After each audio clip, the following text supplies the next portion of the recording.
walang gana. Parang sila yung rason kung bakit kung bakit masaya ako dito, kuya, kung bakit gusto ko manatili dito. Ang mga naligtas, sinuportahan ng mga kasama.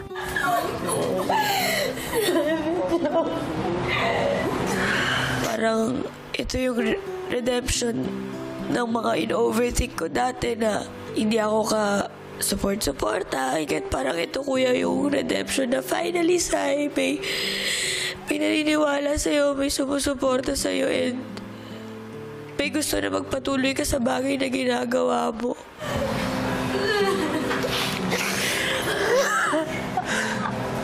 Hindi ko rin po talaga in-expect na kami yung maliligtas.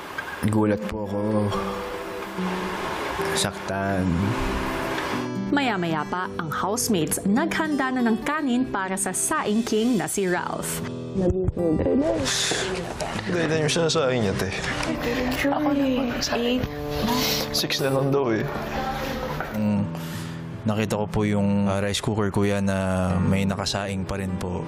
Parang bigla ko lang naisip si Ralph, kuya, kasi siya po talaga yun. Since day one, kuya, hindi po siya pumalya kahit ano yung nararamdaman niya, kahit galit, malungkot.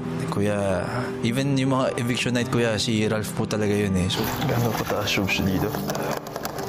Gano'n kataas? Ito, di ba? Habang sina Will at River na malapit kina Ralph at Josh, piniling mapag-isa. Pag na-feel ko na hindi ako okay, sila yung talagang matatakbuhan ko po talaga na makakausap ko ng heart to heart talaga. Yung feeling ko po, kuya, na welcome talaga ako. Kaya po, naging mabigat po siya para sa akin.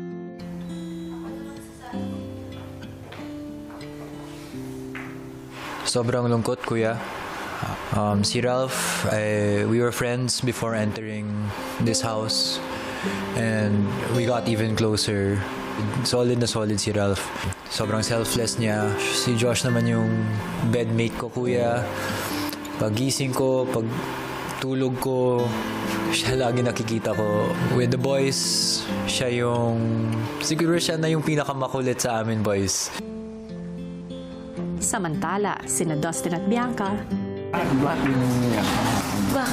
Ano lang? Ano lang? Iba ba yung hug na yun? Than all the others? Really?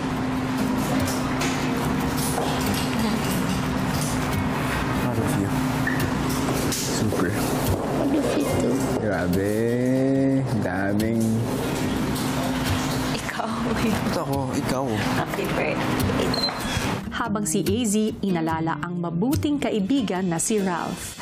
Siya yung naging best friend ko dito. Nawalan ako ng dalawang comfort. I'm happy you're here. Tayo muna dalawa ngayon. I'll be your Ralph. And you'll be my Ralph. Laging nandun si Ralph. Makita niya lang na hindi okay. Nababasa niya po kasi talaga ako, kuya. Nandun siya, kuya, sa akin. Para sa akin nung birthday ng dad ko, yung parang lagi siya nandun.